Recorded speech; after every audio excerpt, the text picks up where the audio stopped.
하이데거 합본 15 저 이데아의 존재의 망각에서 나의 현존재를 다시 묻다. 1. 철학적 배경과 원인, 회의와 비판과 그 대안을 제시하다. 20세기 후반에는 거대 서사나 보편적 진리에 대한 회의가 심화되어 포스트 모더니즘이 부상했다. 이는 기존의 형이상학이 구축한 이분법적 사고나 사고방식을 해체하게 되었고, 모든 것이 언어와 텍스트를 통해 구성된다는 합리성으로 명확함을 추구한 것이다. 데리다의 해체주의도 텍스트의 고정된 의미나 중심을 해체하고 언어의 다의성과 불확실성을 더욱 극단적으로 드러냈다. 이는 하이데거의 존재 비판적 언어 탐구에서 큰 영향을 받은 것이다. 이러한 배경 속에서 언어는 단순한 수단이 아니라 철학적 탐구의 핵심 대상이 되었고, 기존의 철학적 전통과 형이상학적 틀을 근본적으로 비판하고 해체하려는 반철학적 또는 타령 이상학적 시도들이 큰 주목을 받게 되었다. 18세기 계몽주의 이후의 서양 사회는 과학과 기술, 그리고 이를 가능케 한 인간의 합리적 이성에 대한 깊은 신뢰를 가지고 있었다. 이성은 모든 문제의 해결사의 대권이며, 이를 통해 인류는 끊임없이 진보한다는 낙관론이 지배적이었다. 그러나 2차 세계대전은 이러한 낙관론에 대한 거대한 충격을 안겨주었다. 가장 합리적이고 발전된 문명을 이룬 유럽 국가들이 그 이성과 기술을 사용하여 전례 없는 대량 살상과 파괴를 일삼았다. 이는 이성이 반드시 선악의 공적인 유익과 평화를 가져다 줄 수 없다는 사실을 깨달은 것이었다. 오히려 폭력과 파괴의 도구가 될 수 있다는 잔혹한 현실을 극명하게 지켜봤다. 아우슈비츠와 같은 대량 학살은 단순한 비극을 넘어 합리적 시스템과 관료주의적 효율성이 인간성을 어떻게 말살할 수 있는지를 드러내며 인간 이성의 그림자와 한계를 여실히 보여주었다. 결과적으로 종래의 신화적 비과학적 사고에서 벗어나 이성의 자각과 과학적 합리성은 기존의 근간을 흔드는 혁명적 변화를 가져왔다. 따라서 이성 중심의 사고방식과 근대 문명에 대한 회의가 제기되었고, 이는 두 차례의 세계대전이 인간이성이 꿈꿔온 유토피아가 핵폭발로 산화된 결과였다. 저 이데아의 망각에서 나의 현존재를 다시 묻다. 하이데거는 언어를 존재의 집이라고 여겼습니다.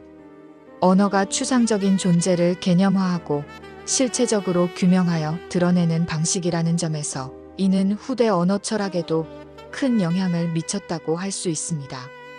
이처럼 하이데거는 기존 서양 철학의 형이상학적 논의를 근본적으로 재검토함으로써 인간의 존재와 존재 자체에 대한 새로운 물음을 던진 것입니다. 그는 서양 철학의 근원인 플라톤의 이데아적 물음과 달리 나의 존재적 자각에 기반한 보다 실존적이고 현실적인 물음을 통해 서양 철학사에 중요한 전환점을 마련한 철학자 중 한 명이 되었습니다. 플라톤의 사상에서 이데아는 우리가 감각으로 경험하는 개별 사물들 너머에 존재하는 영원하고 불변하며 완벽한 실제입니다. 플라톤은 이데아가 진정한 존재 자체이며 모든 현상 세계의 근원이라고 보았습니다.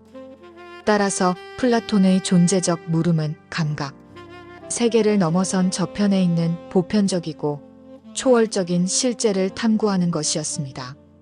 즉, 이데아의 본질과 그것이 어떻게 존재하는가에 대한 물음이었으며, 이는 인간 개개인의 존재 방식보다는 객관적이고 절대적인 보편적 존재에 대한 탐구였습니다. 하지만 하이데거는 서양 철학의 근원인 플라톤이 이데아적 존재자에만 집중함으로써 정작 존재 자체의 의미를 망각했다고 비판하고 있습니다.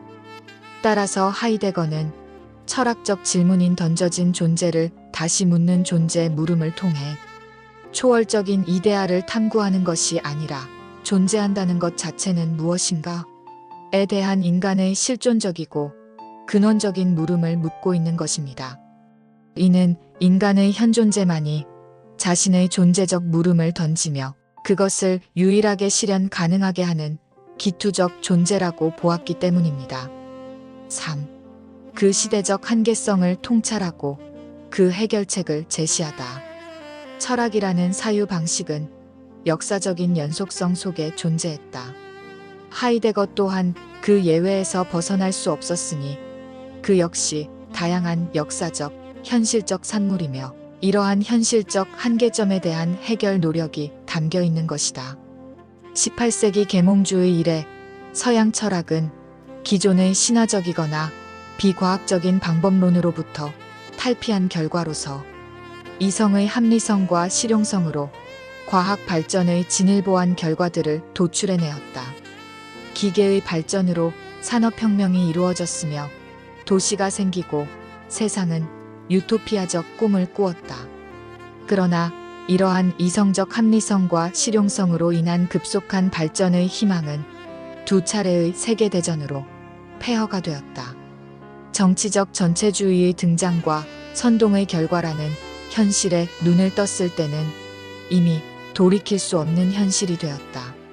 이러한 결과는 인간이 합리적 이성과 진보에 대해 근본적인 회의감을 갖게 만들었다. 인간의 역사가 그렇듯이 이성이 반드시 선을 향하는 것은 아니다. 오히려 인간의 이성은 더욱 교묘해지고 조직화되어 폭력과 파괴의 도구가 될 수 있다는 자각이 온 세상을 공포로 몰아넣었다. 이러한 시대적 공황 상태에서 하이데거는 기존의 주체 중심 철학이 인간을 존재자 중 하나로만 축소시켰고 존재 자체를 망각하게 만들었다고 비판했다. 특히 하이데거는 언어는 존재의 집이라고 말하며 언어가 존재를 드러내기도 하지만 동시에 은폐하기도 한다는 언어의 모호성에 대한 의문을 제기했다. 즉, 언어 자체가 가진 한계와 구조가 우리가 존재를 이해하고 말하는 방식을 결정한다는 인식을 보여준 것이다. 종래의 서양 철학은 플라톤적인 진리, 실제, 본질과 같은 궁극적인 질문을 탐구하는 형이상학에 기반을 두었다. 그러나 하이데거는 이러한 형이상학적 해석이 존재 망각의 역사이므로 더 이상 지속될 수 없다고 보았다. 그는 추상적인 존재론이 아닌 구체적인 인간의 현존재를 통해 존재 자체를 원초적으로 묻고 있다. 이는 단순히 철학의 내용이 바뀌는 것을 넘어선 것으로 종래의 철학적 사유 방식에 대한 패러다임의 혁명적 변화를 추구한 것이라고 할 수 있다. 4. 존재로서의 고독함이 낳은 난해한 철학적 서술들. 하이데거는 플라톤 이후 2000년간 이어진 서양 형이상학 전체를 비판한다. 이는 존재 자체를 망각하고 존재자에만 몰두했기 때문이다. 그는 종래의 철학적 사고방식과 결별한다.